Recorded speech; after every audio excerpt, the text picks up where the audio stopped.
Right, hello. Thought I'd do this little video just to discuss the aftermath of the local election results of last week. So, last Thursday, hi. My name is Ben Walker. I'm the co-founder of Britain Elects. I'm just doing this little video to talk about the local election results, what happened, who came close to the forecast, who underperformed, who overperformed, and what does it mean, if anything. For those who don't know me, my name is Ben Walker. I'm the co-founder of Britain Elects. I'm also a data journalist with the New Statesman and Declaration of Interest. I'm also a borough councillor, Labour borough councillor for Chester's city centre. So that's the only bias I'll be showing throughout the stream and all the discussions tonight. So just want to talk about what happened and whether this, answers the fundamental question, is Labour still on course to win big? Because what we saw was, in enough areas, enough locales, Labour winning big, winning some quite stunning results. The swing in Blackpool South was over and above what you would expect the Labour Party to do if it was on course for 400 seats in the House of Commons. The win in North Yorkshire is, well, as a resident, someone who was born and bred in North Yorkshire, it blows my mind, really, because the idea of Labour winning in where I'm from really is just not normal. And also for Labour to, strike through and win in places like Rushmore, Aldershot, the seat, a significant place for the British Army, not least as well, almost sweeping things in Redditch is some pretty impressive stuff. But that's married to the fact that they did quite poorly in some of their safe seats, yes, safe seats, but also in some battleground locales as well. And that's what I want to be looking at today. How important is it? Does Labour need to be worried? Does it change the narrative that the party's on course for a landslide majority at the next election, as all polls and models forecast? Or is it steady as she goes? Nothing has changed. So that's what I'm going to be doing here to you tonight. So first of all, I want to show you the, not that one, I want to show you what our forecast showed. Now, I am just one forecast. I'm one, I gave one projection, but the two other people who gave model forecasts pretty much gave a similar picture, which was that, sizable losses for the Tories, substantial gains for Labour. And every model prediction or every forecast prediction by academics or myself have overstated the number of Labour gains. So you look at this chart here, and if I can hover it, yeah, I can hover it. So I forecast 478 Tory losses net. We ended up with 474, out by 4. But to be honest with you, that's pretty good stuff. But then you notice Labour were forecast to make 273 gains and only came away with 186. That's I wouldn't say a huge underperformance, but a significant one nonetheless. The Lib Dems also underperformed, but by only 20 seats. I'll take that. But the Greens overperformed by 22 seats. But the biggest overperformers of the night of last week, of Thursday, the 2nd of May, are independent candidates and smaller parties.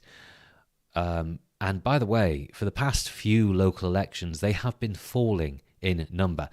Some journalists, have forecast a bonfire of the independent candidates. Well, this time around they didn't. I initially forecast 24 net seat gains. They ended up making 110 net seat gains. And to be honest with you, the net changes pretty much speak for themselves, don't they, when you compare it to the forecast? Who underperformed the most? Labour. Who overperformed the most? Independents and smaller parties. And you can see that once you start looking at the map as well. So what I want to do is I want to look through some of these ward results. I want to point out what's happening where, and then we can discuss how seriously or not this is in terms of, does it change the national narrative? So let's talk about perhaps the most black and white result of the night, and we're going to a pretty safe Labour locale called Blackburn with Darwin. Now, this is one quite sizable council. It has Blackburn itself as well as Darwin, and you can pretty much see for yourself. Pink here is independent. And if you just look at some of these results, we zoom in on this one, Sharebrow and Corporation Park. This was once a Labour seat. It's been voting reliably Labour, as you can see here. And what happened on Thursday? An independent gain completely from nowhere. The Labour vote down 64 percentage points. Independent candidate up 71%. You go to another one here on the outskirts of Blackburn, Little Harwood and Whiteburk Ward. Again, an independent candidate coming from nowhere. You click anywhere, it's independent gain from Labour, with the exception of this one. But this one was quite a stunning one in 2021. An independent candidate, Tiger Patel, if any of you are regular watchers of his Twitter account, you'll find he's quite a character. Well, he got elected as Conservative 3 years ago, left the party to sit as an independent, I think initially over Gaza, I'm not quite sure, and then he got re-elected as an independent candidate, endorsed, by the way, by George Galloway. And I dare say a fair number of these independent candidates ended up being endorsed by George Galloway. And what unites a lot of these people, the people standing and winning as independents, is broad support for Palestine and Gaza, and Labour lost out as a consequence, and you can see it in almost every ward. Now, these Blackburn itself is pretty Muslim heavy. It's got a, when you look at ethnic composition, it's extremely Asian, and when you compare it to Darwin, which is a hell of a lot whiter, you can see that the result is pretty much for all to see. So whilst Labour was cleaning up shop in Darwin here, such as Darwin South, look at that change in support. Labour up 23 points, Tories down 14. No independent candidate here, but there was a Green spoiler candidate. It's pretty clear for all to see. In Blackburn, with Darwin's Muslim heavy areas, Labour lost out big time. Huge swings. It's uniform almost. Very few areas in which Labour was able to hold on. But in the whiter area, Labour was cleaning up shop. Huge advances in their favour. You cross over into Accrington and you see as well very few areas in which Labour lost out. Although you just look at this one, St Oswald's ward, which was at one point a UKIP ward, had a quite notable reform vote there, but not that much. Labour did go back. But almost everywhere else, take Rishton, the village of Rishton here on the outskirts of Accrington, Hyndburn, significant advance in the Labour vote there. Very white part of Hyndburn, by the way. But in the central bit of Hyndburn, which is a bit more Asian, a bit more Muslim as well, the Greens were the biggest beneficiaries, taking 42%, coming from nowhere, a gain from Labour, and Labour falling into third place. Quite a shift in support. You cross over into Burnley as well. You see Labour advancing in the more whiter bits of Burnley, but losing out in the more in the more Muslim heavy areas. This ward, Danes House with Stony Holm. I remember looking at this a few years ago. You had Labour candidates winning with 80% of the vote. And now look at them coming away with 11%, a significant shift in support there. And you go over to Bradford and you see virtually the same thing. Central Bradford swinging away from Labour, the outskirts swinging towards Labour. Very much a sort of ethnic religious lines kind of swing here, and Labour losing out as a consequence, a quite serious shifts. Note that some of these Green wins here have been a lot more long term than more recent. You see here, South Bradford Labour, the Greens winning here in Tong, and they've been winning in here since 2021. Over here, this Green gain was a gain from the Conservatives. A reminder, by the way, that Green appeal isn't just to the left of Labour, it is also to the more environmentally conscious Conservative voter. So you can see Labour gains on the outskirts of Bradford here. Look at this in Wyke Ward, but losing out in Bradford proper. And then you go over to a part of the country that I think everyone would agree is not a safe Labour seat. And this is where I think the narrative that is pretty common on Twitter really does need to die a quick death. The idea that Labour faced a backlash exclusively in its safe seats is a misnomer, and you can see it right here, Batley and the Spenborough Valley. So for the unawares, by the way, you have Batley here proper, and going all the way to Cleckheaton is the Spenborough Valley. So what you're looking at here is virtually the constituency of Batley and Spen, which had the by-election in 2021, which Labour narrowly held on against a resurgent Tory party benefiting from a vaccine bounce, and George Galloway standing and coming third. Does this look like a battleground seat that Labour would win on these votes alone? And the answer is quite clearly no. You go into Batley proper and you see here Batley West, another independent coming from nowhere to take 52% of the vote. Labour falling to 19% there. Another one, Batley East, 67%, 68% of the vote there. Labour falling into the teens. You go down to Dewsbury as well, an independent coming to take 53%. Labour falling 32 points there. Another one, Dewsbury South, independent candidate rising to 2/3 of the vote. That's some pretty serious stuff. And the Labour candidate held on, did not face an independent challenge. Did face a Green challenge and a notable increase in the Green vote, not least as well an increase in the Lib Dem vote, but not much change in the Labour vote there. And all this happening, by the way, while you see Labour advancing in the outskirts of the more suburban, bluntly whiter parts of Kirklees Council. Nothing really, yeah. And another one, a Labour gain from Conservative here in Rastrick Ward, whiter, definitely in a marginal seat, absolutely. This is in the Colne and Calder Valley. But,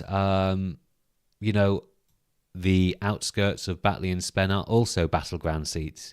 And Batley itself is also a battleground seat. And Labour lost out in Batley. So the narrative that this revolt against Labour is reserved in its safe seats is present. You can see it here, Green gain from Labour in Headingley, which does have a notable Muslim population. Ditto in Gipton and Hare Hills and Armley. I think I actually temporarily lived in Headingley when I was living with my nana, actually. So I suppose I can claim some sort of localism there. But you get the general gist. Yes, a lot of the rebellion, a lot of the revolt did happen in Labour's safer seats. You see it here in Rotherham proper as well, and an independent gain from Labour in Rotherham Castle. A slightly more split vote here. The independent candidate only coming away with 33% of the vote. The Labour Party only, sitting quite close by on 26%. Another one, not quite as close, but you get the general gist. The rebellion is happening in Labour's safer seats, in Labour's more diverse, more Muslim-heavy seats, but it's not the reserve of the safe seats. It is happening in the battlegrounds as well, and we do, I think, need to pay attention to that to be sure the narrative is a little bit more accurate than not. So I last night teased a table, which is one I'm pretty always keen about. What do these local election results look like when you compare them to what Britain Predicts is forecasting and what happened in the 2019 general election? So look at this. And by the way, we're using the new boundaries, not the old. So in 2019, Burnley is a wafer-thin Tory seat. The new boundaries make this a hell of a lot more marginal than the old. So that's why it is con lead of +0. That's basically saying the Conservative lead is smaller than 0.5 points. Okay, so the forecast, the Britain Predicts forecast, which is a model that I consider, it's had form, it's quite good generally speaking. We forecast a Labour lead of 22 percentage points there. And that doesn't factor for these council elections. That's just using the Britain Predicts poll trackers, swing voters, and we do also control for tactical voting as well. And when you add up all of the votes cast in Burnley, or the wards which make the Burnley constituency here, you find actually it wasn't Labour that led in the seat. It's a pretty split vote, I should say. We'll just go there.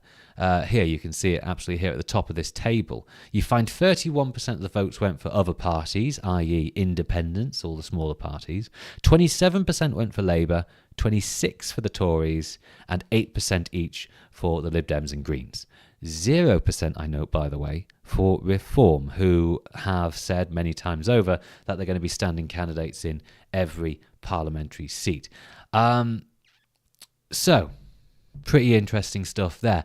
What about another one? Wrong one.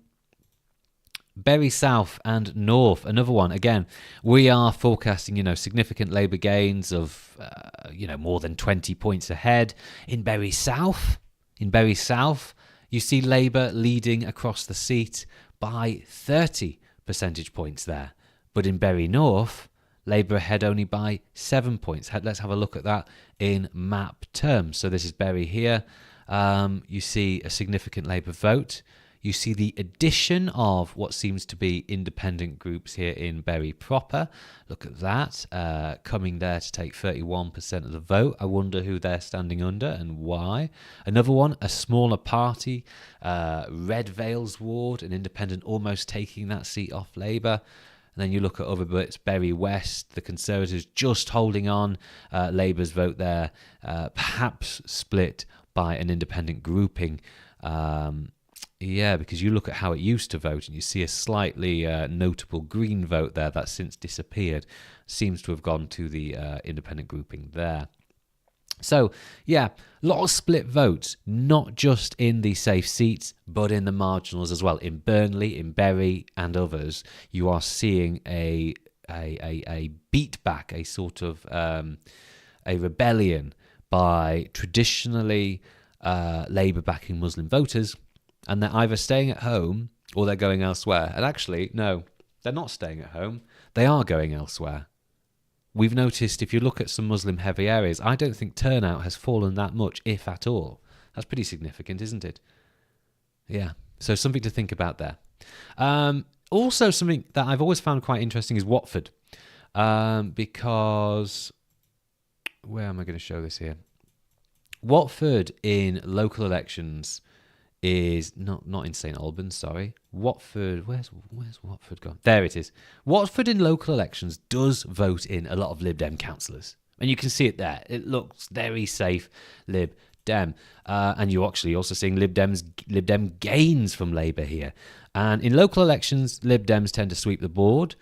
But in there we go. Yep, in council elections, in local elections, Lib Dems tend to sweep the board. But in general elections, Labour tends to win the seat here. So if we look at the forecast, Britain Predicts has Labour on course to take Watford by 21 percentage points over the Tories. And in fact, once you tot up all the council votes, it's actually the Lib Dems who are 19 points clear. What does that mean? Well, historically, in council elections, like I say, the Lib Dems have always had the strength. In the general elections, Labour has. There's a lot of split voting going on there. Are we seeing anything different? It doesn't exactly seem so here. I'm not sure if we need to pay much attention to that, but I don't want to be accused of bias by the Lib Dems. So you've got your 3 minutes of coverage there, I suppose. Another one that actually is a bit more notable is Keighley and Ilkley. New seat.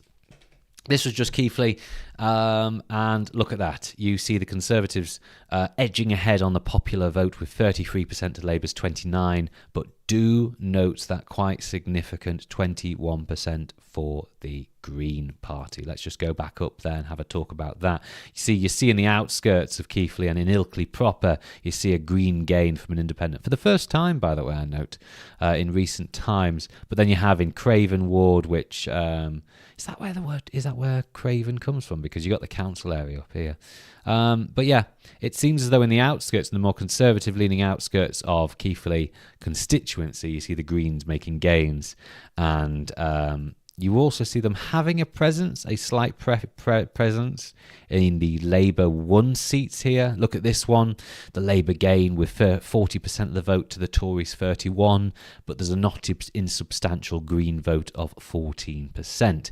Question here is that though the Tories lead in the popular vote in Keighley and Ilkley by 3-4 points, that might not sustain itself. Because as we know, people do vote differently in general elections to council.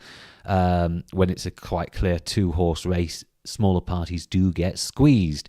And we do have enough evidence to show that Green voters do tend to fall in behind the party best able to defeat the Conservatives. And maybe we will see that in Keighley and Ilkley. But nevertheless, a not insubstantial Tory vote there that doesn't seem to have collapsed entirely. 33% is not nothing, but it certainly isn't a place of strength. Another one as well, which was quite interesting, is Walsall and Bloxwich, a new seat. This used to be, I think this used to be Walsall North here, and you do see some quite notable, where is Bloxwich? Where's Bloxwich? Around here somewhere. There it is, yeah, Bloxwich. That will be Walsall North. You see Labour advancing in Bloxwich, first time, by the way, in many years.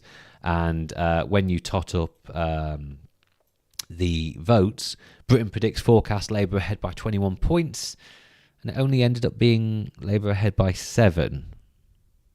What's going on there? And another one, Peterborough, forecast Labour ahead by 22 points, Tories ahead by 1, though I would emphasise here, you look at this, you look at how Peterborough voted, that's pretty much split, isn't it? Greens scoring gains off the Conservatives, independent groups making gains from the Conservatives as well, including independent candidates winning from the Greens, one of the rare gains from the Greens there, Lib Dems gaining from the Conservatives, Labour gaining from the Conservatives, a very split vote in Peterborough.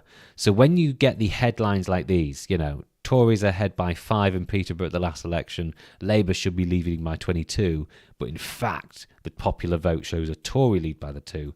Once you look at the popular vote split, you tend to realise it's a bit more complex than it seems. West Bromwich as well is another interesting instance. Cons ahead by 5 at the last election. Labour should lead it by 20 points, and Labour end up leading it by 33. Another one as well, Wakefield and Rothwell, the site of the by-election in 2022. At the last election, this new seat went Tory by 5 points. The forecast is a Labour gain by 19. The council results is Labour ahead by 28. Another one, Esher and Walton.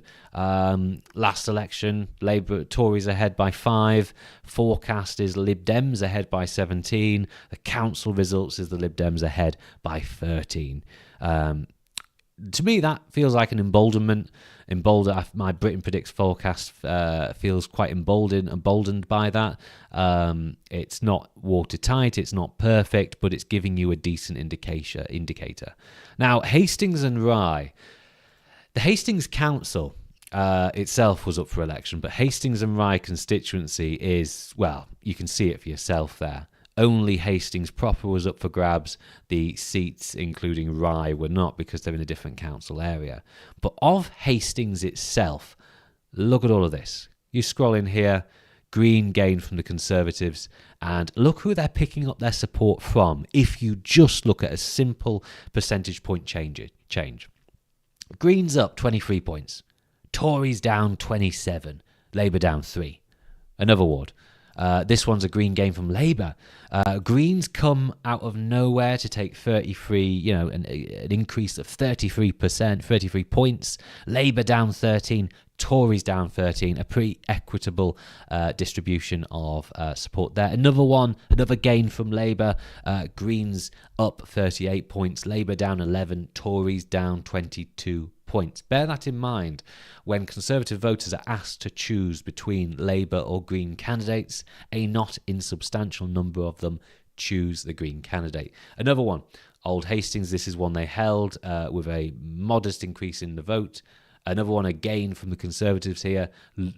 More Tory voters, a greater collapse in the Tory vote than the Labour one off the backs of a significant Green gain. Wow. Another one, the Greens coming away with 2/3 of the vote. Labour down 19 points, Tories down 23. Wow. and a very split vote here. Greens coming away with 29% in Baird ward and up 22 points. Labour on 23 points. They almost won this. They won this 2 years ago, by the way. So very interesting politics there. And the Tories down 25 points, quite significant. But nevertheless, I don't know if you want to call it central Hastings, but on the more coastal bits of Hastings, the Greens struck gold. But on the more outskirts of Hastings, or the more inner, what would you call it, inner land bits of Hastings, you see Labour gains here. Even despite small increases in support in this ward, Labour's support went back, but it was the Tory vote that collapsed, which gave the seat to Labour.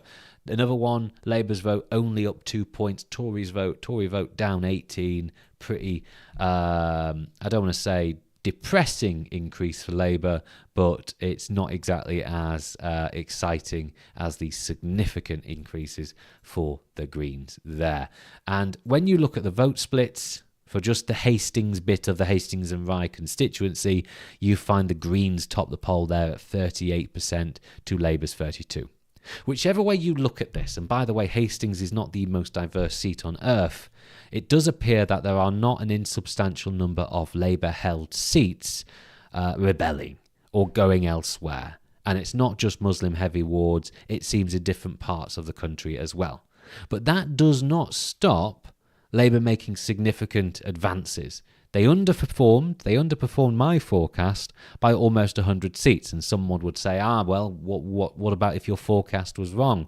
Well, the truth is, we don't normally expect independent candidates to see significant increases in support. Normally, they're losing seats. Last election, they fell by between, I think it was 30 and 80 seats. I forecast quite modest gains for them of 24. Now for them to gain 110 is different. It's new. It's unexpected.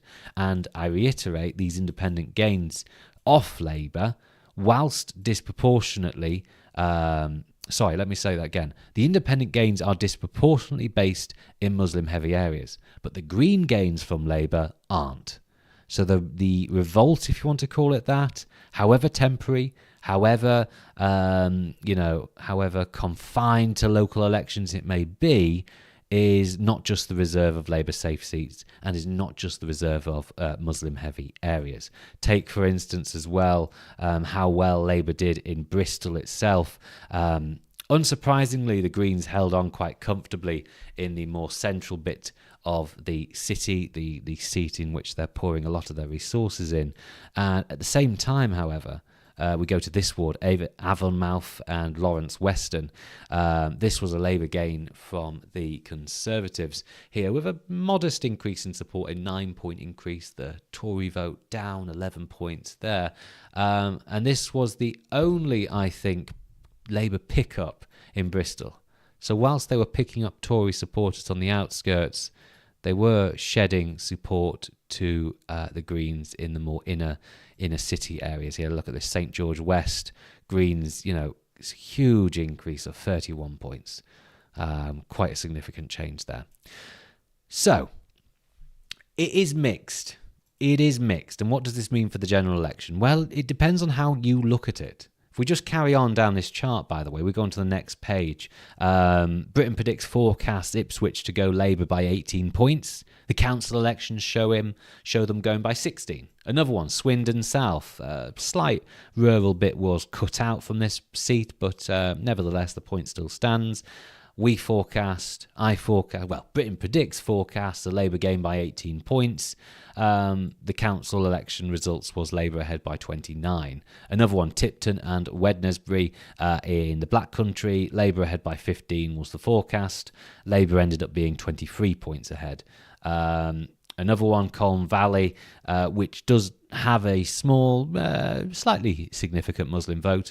Labour ahead by 15. Labour ended up being 8 points ahead. Penistone and Stocksbridge, which does have a significant Lib Dem vote.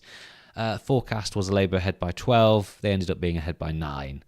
Woking, which the Lib Dems are gunning for and pouring a lot of resources in. We forecast a Lib Dem gain, with an 8-point majority. They swept the seat.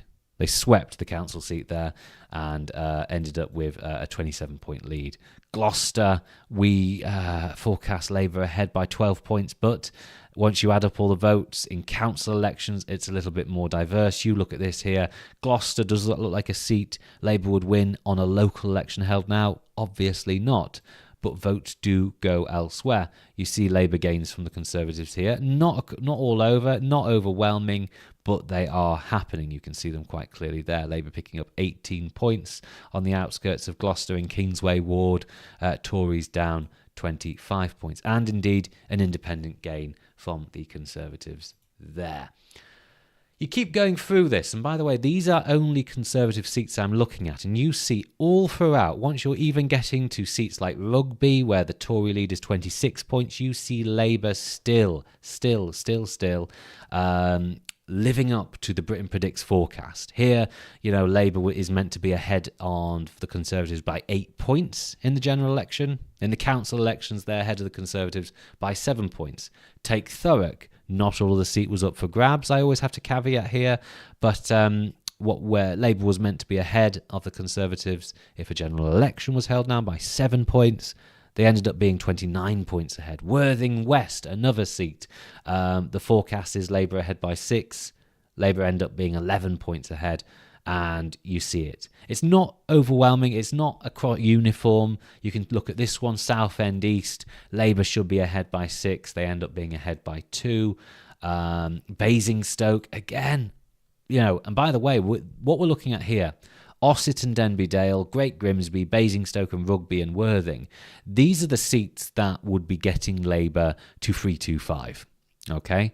So, or 325, 326. So once Labour starts winning these and winning them quite comfortably, you have a majority. And you just go down that and you already see Labour is still winning seats. Labour doesn't need Swindon North to get a majority. It's a bit too safe for the Conservatives. But when you're looking at Ossett and Denby Dale and Great Grimsby, they are the seats Labour needs to get a majority. And they're getting them, it seems, pretty comfortably.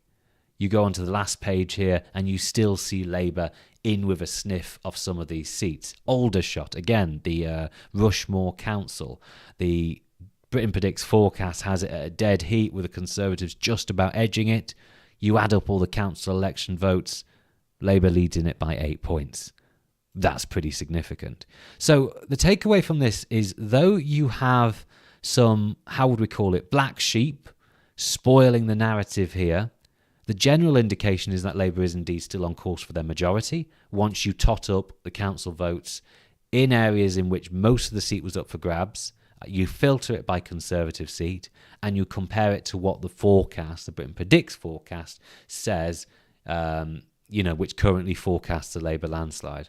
For the council election results to come close in most seats, though, of course, not exclusively, for the council election results come close to a forecast which has Labour on course for a landslide, you can pretty much sit here tonight and sit confident that Labour is indeed, yes, on course for a decent majority, if not a landslide. But there are a significant number of black sheep out there, not in just safe seats, but in marginals too, such as the Spenborough Valley, or Spen Valley, and the Rother Valley, that should at least provide pause for thought. Let's just go to the Rother Valley to finish up here. Rotherham Council, as we know, went through a whole rigmarole of being placed in special measures, being is nationalised the wrong word? You get the gist. It was taken over by central government.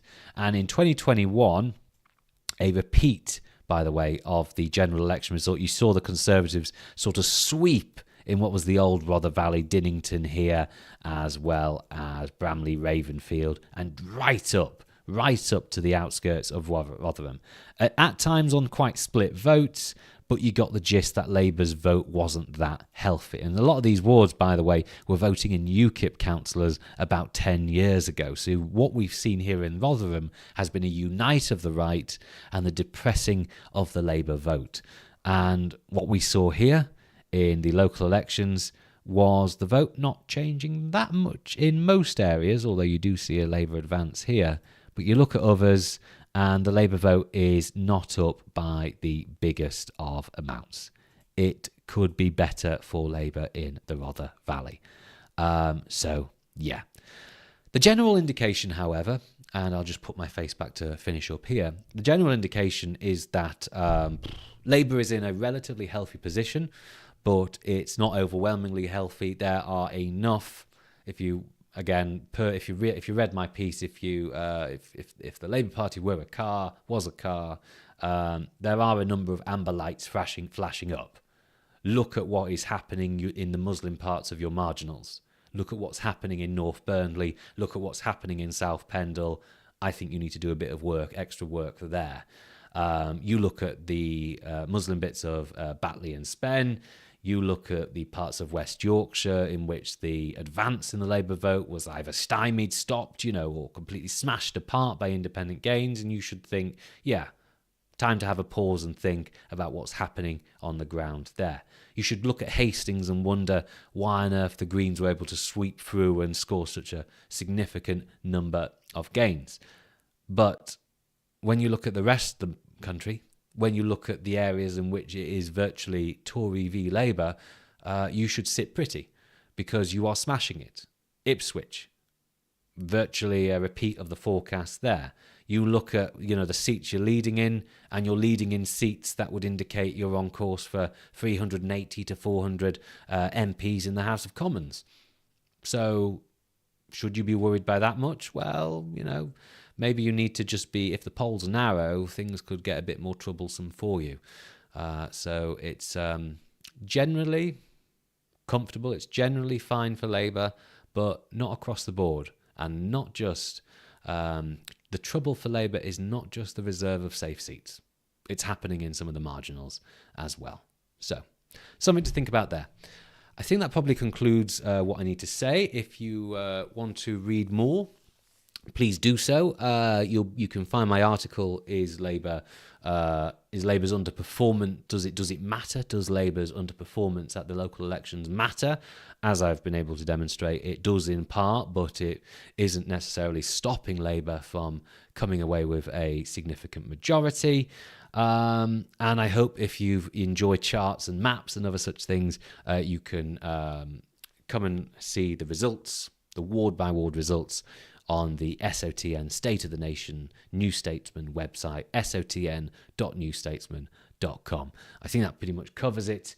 It's getting close. It's almost 8 o'clock here as I'm recording, and I'm going to sign off. So thank you very much for watching, and I'll probably see you in another stream. All right. Thank you. Goodbye.